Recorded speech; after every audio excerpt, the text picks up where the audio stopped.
Perkenalkan, nama saya Maria Margareta dengan NIM 203030502072. Saya dari Fakultas Teknik Jurusan Arsitektur Universitas Palangkaraya. Pada video sebelumnya, saya sudah menjelaskan mengenai prasa, dan pertemuan kali ini saya akan menjelaskan mengenai klausa dan kalimat. Klausa yaitu satuan gramatikal yang berupa kelompok kata dan terdiri sekurang-kurangnya dari subjek dan predikat. Klausa memiliki potensi untuk menjadi suatu kalimat. Sementara itu, kalimat adalah satuan bahasa terkecil yang dapat mengungkapkan pikiran secara utuh atau setiap tuturan yang dapat mengungkapkan informasi secara lengkap. Jika terdapat sebuah tuturan yang mengungkapkan informasi, namun informasi tersebut tidak diungkapkan secara utuh atau secara lengkap, maka tuturan tersebut bukan berupa kalimat, namun bisa berupa kata atau kumpulan kata atau yang biasa disebut dengan frasa.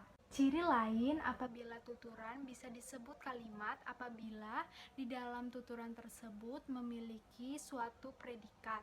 Dalam bentuk lisan, kalimat dapat ditandai dengan adanya titik nada, keras lembutnya suara, dan disela dengan jeda, dan diakhiri dengan nada selesai. Sedangkan dalam bentuk tulisan, suatu kalimat ditandai dengan awalan huruf kapital dan diakhiri dengan tanda titik, tanda tanya, maupun tanda seru. Sementara itu, di dalamnya dapat dimasukkan tanda baca berupa tanda koma, tanda titik koma, tanda hubung, maupun tanda di dalam kurung. Selanjutnya, saya akan menjelaskan mengenai kalimat dasar.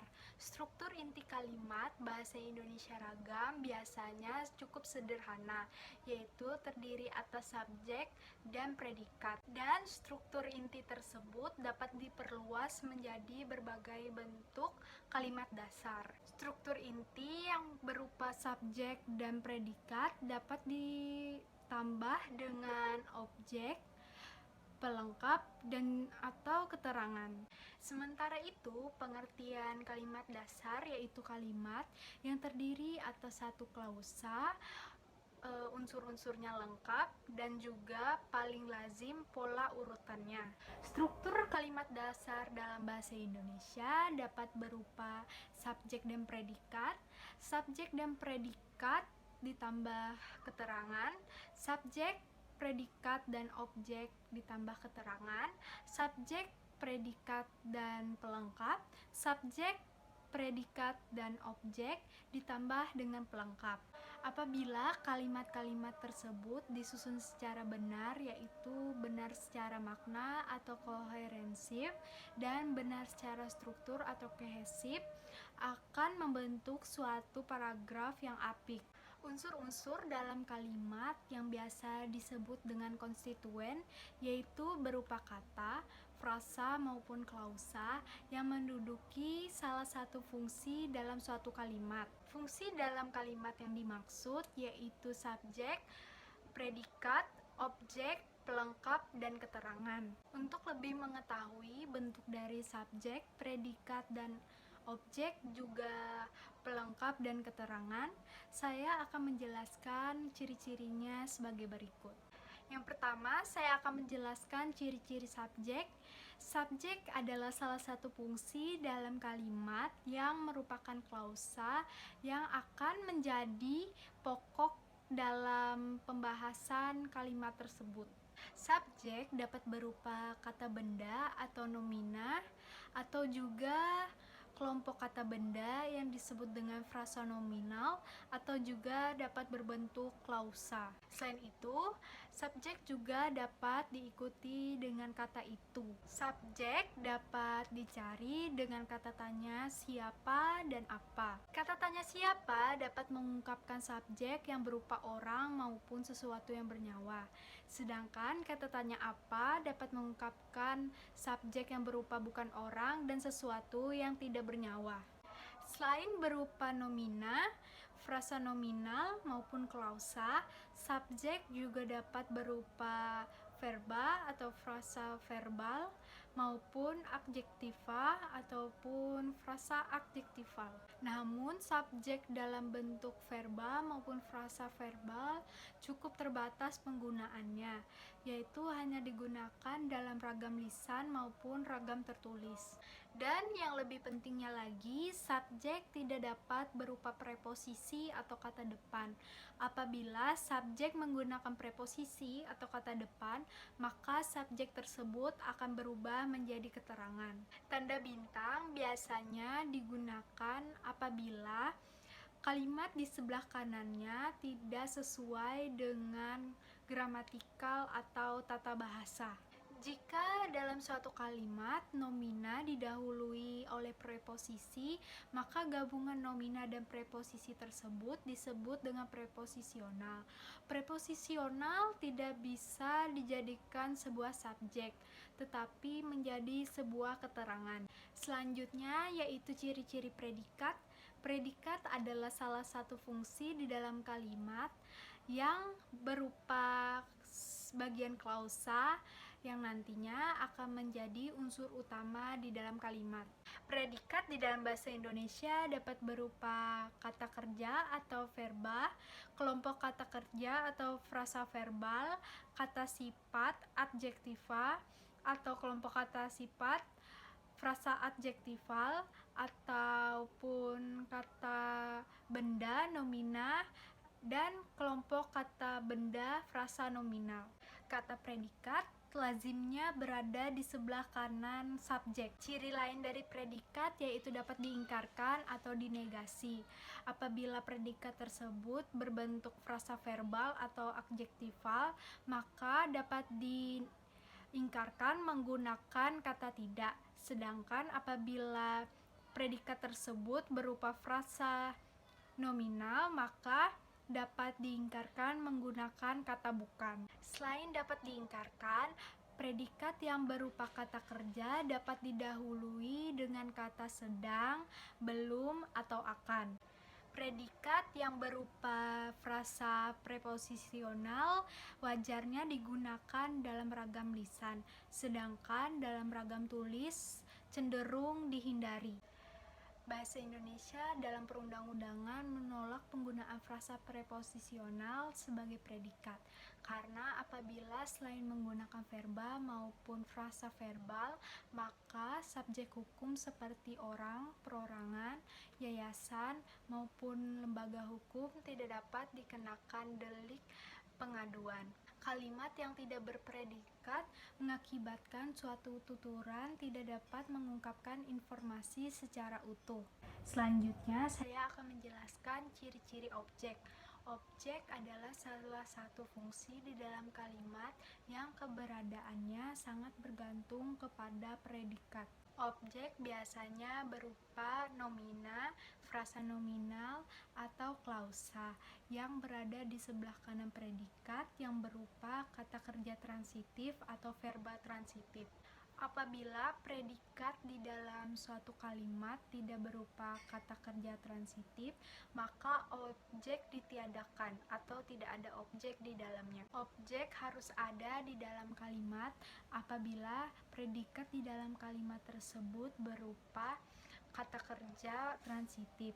Apabila kalimat tersebut memiliki kata kerja transitif namun tidak memiliki objek di dalamnya, maka kalimat tersebut merupakan kalimat yang tidak gramatikal.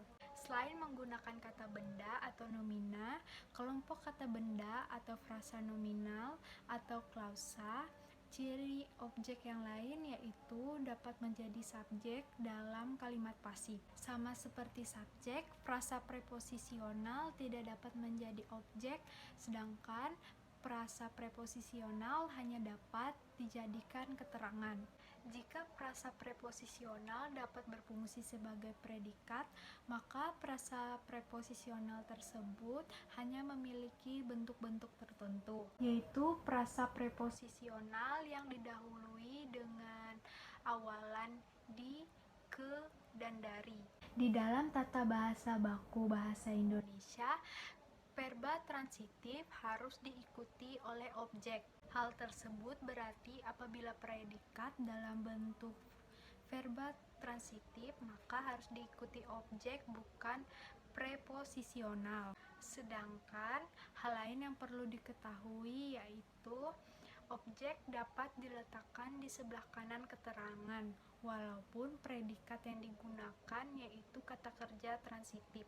Hal ini dapat terjadi karena objek di dalam kalimat tersebut berupa klausa atau berupa anak kalimat yang cukup panjang. Pembahasan yang terakhir yaitu objek hanya terdapat di dalam kalimat aktif. Itu pun hanya kalimat aktif yang transitif. Apabila kalimat tersebut merupakan kalimat aktif intransitif, maka objek tidak diperlukan di dalamnya. Dengan demikian, objek tidak terdapat di dalam kalimat pasif karena kalimat pasif menggunakan predikat yang berupa verba pasif, bukan verba aktif transitif. Selanjutnya yaitu ciri-ciri pelengkap.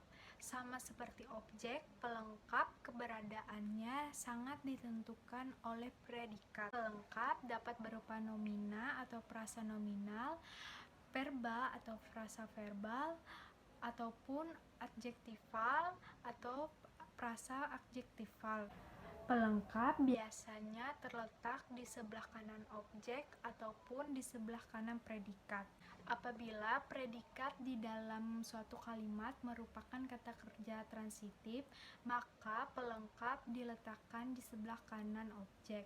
Sedangkan apabila suatu kalimat memiliki predikat yang bukan transitif, seperti kata kerja intransitif maupun kalimat pasif, maka pelengkap diletakkan di sebelah kanan predikat. Selanjutnya yaitu pembahasan mengenai ciri-ciri keterangan. Keterangan yaitu unsur kalimat yang sifatnya tidak wajib atau opsional. Keterangan dapat berupa frasa numeral, frasa nominal, frasa preposisional, maupun adverbia. Nomina atau frasa nominal yang dapat menduduki posisi keterangan biasanya berupa frasa nominal temporal atau frasa nominal yang berhubungan dengan waktu. Keterangan dapat dibedakan menjadi dua, yaitu keterangan wajib atau keterangan yang wajib hadir atau wajib muncul di dalam kalimat, maupun keterangan manasuka.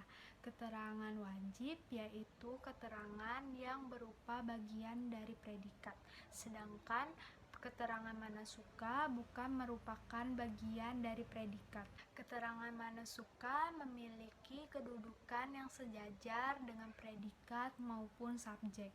Posisi keterangan yaitu keterangan yang setara dengan fungsi lain, namun bukan keterangan yang merupakan bagian dari predikat, dapat dipindah-pindah letaknya. Dapat berada di awal kalimat, pertengahan kalimat, ataupun di akhir kalimat. Meskipun letak fungsi keterangan yang dapat diubah-ubah, kalimat tersebut tetap merupakan kalimat gramatikal. Selanjutnya, saya akan menjelaskan mengenai analisis kategori, fungsi, dan peran. Suatu kalimat dapat diuraikan berdasarkan kategori, fungsi, dan peran. Analisis kategori yaitu menguraikan kalimat berdasarkan kelas kata yang mengisi konstituen di dalam kalimat. Sedangkan analisis fungsi yaitu menguraikan kalimat berdasarkan subjek, predikat, objek, keterangan, maupun pelengkap. Yang terakhir, analisis peran yaitu menguraikan kalimat berdasarkan makna unsur-unsur pembentuknya. Demikian pembahasan saya mengenai klausa dan kalimat. Apabila saya memiliki kesalahan maupun kekurangan, saya meminta maaf. Dan sekian dan terima kasih. Sampai jumpa di pembahasan selanjutnya.